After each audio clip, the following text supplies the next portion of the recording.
Well, now, here to discuss the ins and outs of marriage are Harry Benson from the Marriage Foundation, a group that campaigns in favour of marriage. Not surprisingly, Claire Pay, a campaigner for Mothers at Home Matter. Dalia Ben-Garim from the left-leaning think tank, the IPPR, and Fiona Miller, a journalist who, for her sins, lives in what used to be called Sin with the spin doctor Alistair Campbell.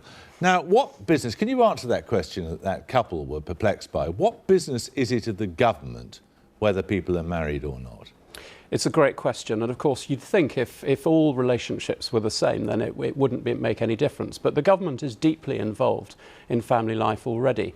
If I took you into a secondary school and I introduced you to 100 teenagers who are about to start their GCSE exams, of that 100 teenagers, you'd find that 45 of them are not living with both their natural parents.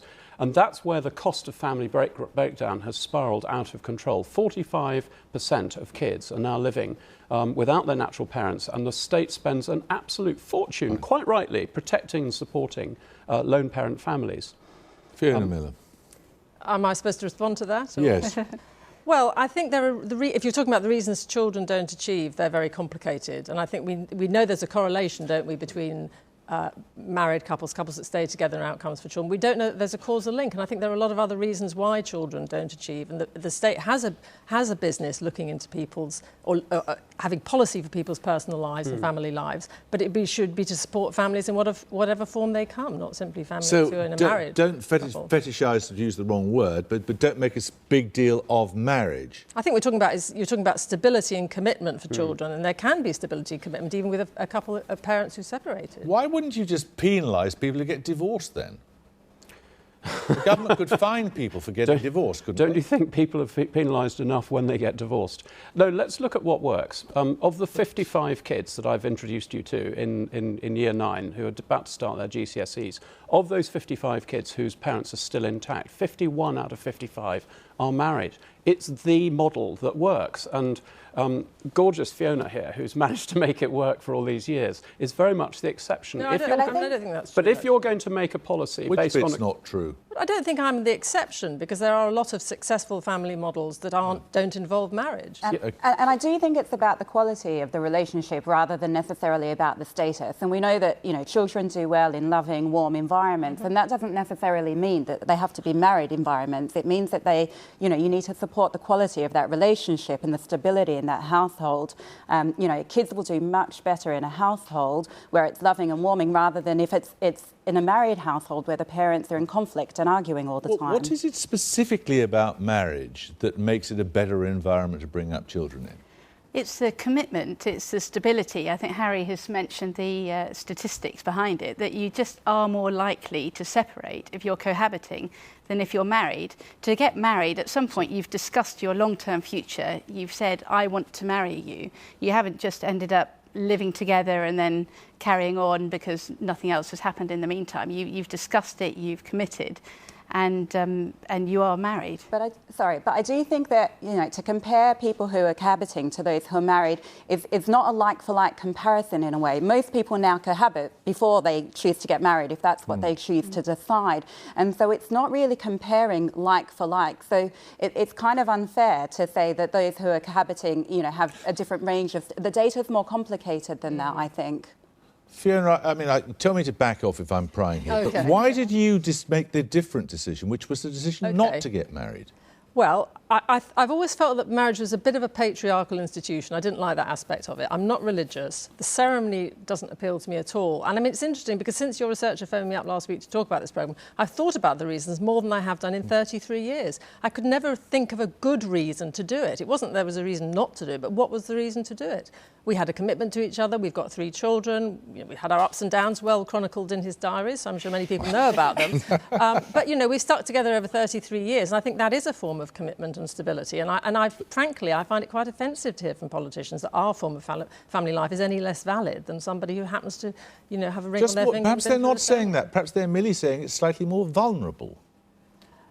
Well, I think if you've got the commitment is there, it doesn't matter whether you're cohabiting or married. And I think you have to look at the underlying reasons why people stick together. And I'm not sure that the marriage ceremony is the reason. Very far away There's a correlation, but is that the cause? Sure, but you are more or less assuming, are you not, that children are better brought up by two parents than by one? I'm not at all assuming that.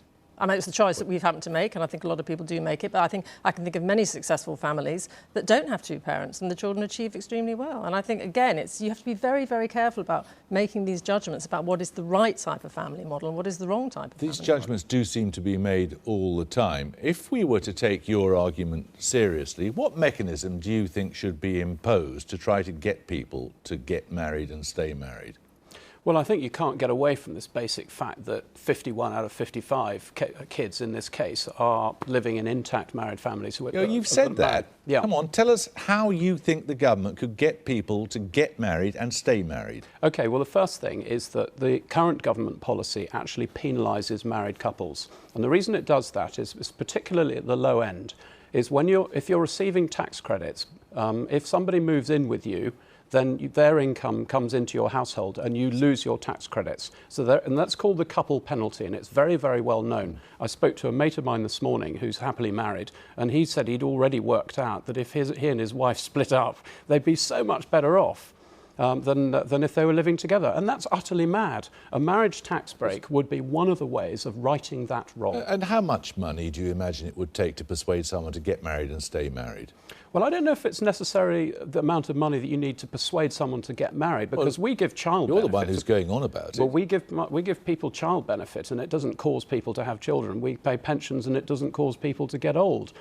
So giving a marriage tax break would be a good thing, because it's a good thing, because most people who actually make their relationships work are married, and the state would then be recognising that. Is there any way of measuring what is a financial inducement that will get this, what is perceived to be good thing in the government's mind, to work? I don't think so. I mean, I find it very hard to believe and haven't seen any evidence to support that people would either get married or stay married because of a marriage tax break. I think, what we're seeing and Relate, for example, the charity are seeing an increase with people under financial pressure coming to them. And I think it's about supporting families at time of financial pressure. So affordable childcare, shared parental leave, those kinds of policies I think would have a far greater impact than something like a marriage tax break. Would you? David Cameron's talking about something between £150 and £200. Would you get married for £150? Not because David Cameron told me to. That is for sure. But I mean, £150. No, £150. Probably not. No, but I mean, at my time of life, coming through the other end, our children are grown up now. There is a great advantage in being married because of the situation with inheritance tax. And actually, I think we should be equalising the situation so cohabiting heterosexual couples can have civil partnerships as well, because that seems to be very unfair now. I'm in fact penalised now. Do you think that couples should stay together for the sake of the children because it's a better environment? I think the ideal situation is where you have a couple who are happily married, who love each other, where they can look after their children the way they want to. So if the mother or father wants to stay at home full time, they can. If one of them wants to work, they can. And that is a fantastic environment to bring children up in, because it's stable and loving. It might exist. But most of us have to make compromises in life. But I think you can look at what the ideal is and then say, well, how close can we get to that? And I think it doesn't deny the fact it is the ideal if you can have a couple who are happily married, who are committed to the children, who remain committed to the children throughout the children's lives. Do you think that a single parent bringing up a child is necessarily less capable of doing a good job? Not at all. Not at all. As you said, many people are not. In that case, why worry about it?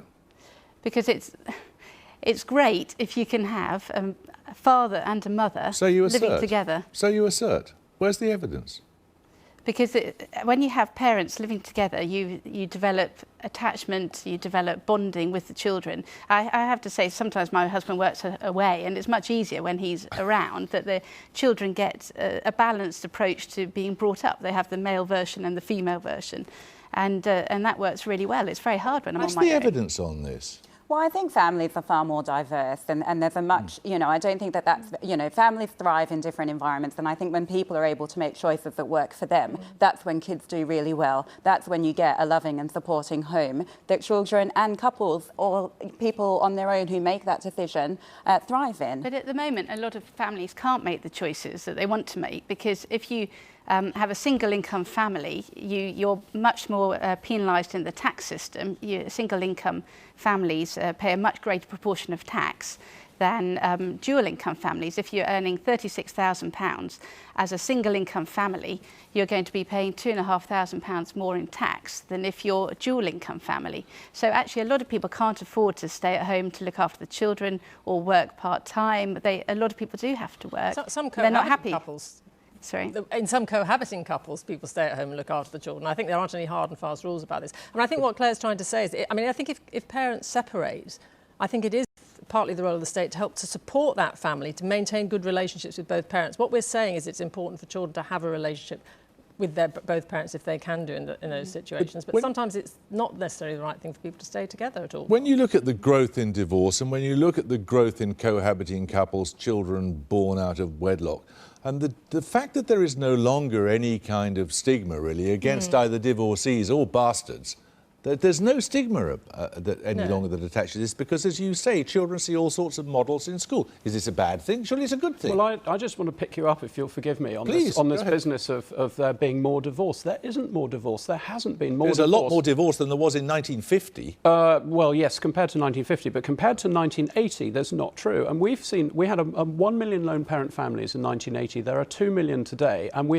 have less divorce today than we had in 1980. You have to explain, if it's all these background factors that are supposedly the reason why families are splitting up, then you have to explain why family breakdown has doubled. It's the trend away from marriage. That is the reason why we have our 45 out of 100 kids who are living without both natural parents. One of the fascinating things actually is the success of marriage, even now, because when you think that there isn't any stigma attached to being unmarried, there aren't really the economic reasons for women to have to get married anymore, and yet so many people are still getting married. I think you should be celebrating the fact that it's still so popular. You're going with the grain of human behaviour. Government policy should go with the grain. But don't judge people who don't make that decision. I'm not at all judging. I'm just simply saying that the way the arguments are presented. Government policy should go with the grain of human behaviour, which is that we want to stay together as couples. Few people set out wanting to be lone parents. We should support lone parents, and we should support marriage as well. It's stigmatising for lone parents to be told that the married couple model is the best one and the one that works best. If you hear it that way, yes. But well, I think a lot of people do hear it that way. I hear it that way. I've been living with the same person for 33 years. I've got 3 grown-up children. And what I hear is that our model of family life and parenting and a relationship is not as good as somebody else's model. Well, let me say categorically, on behalf of myself, my family, the Marriage Foundation, and anyone who represents marriage, I love lone parent families. We should support lone parent families.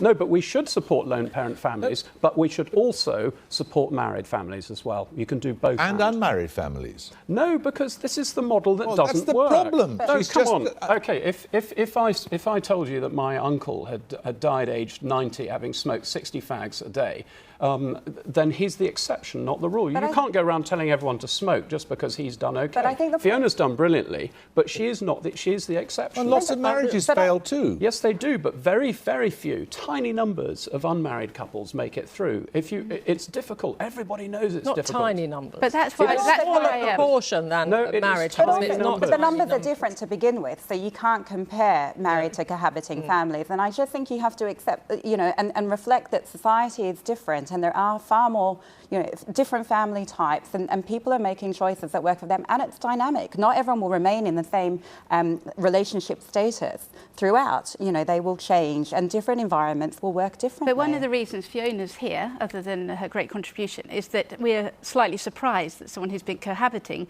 for 33 years is still together. She's making a point. I don't know why you're surprised at all. He's an absolute pussycat, really, honestly. It's so easy to live her husband, yes, knowing her partner as we do. Every single minute.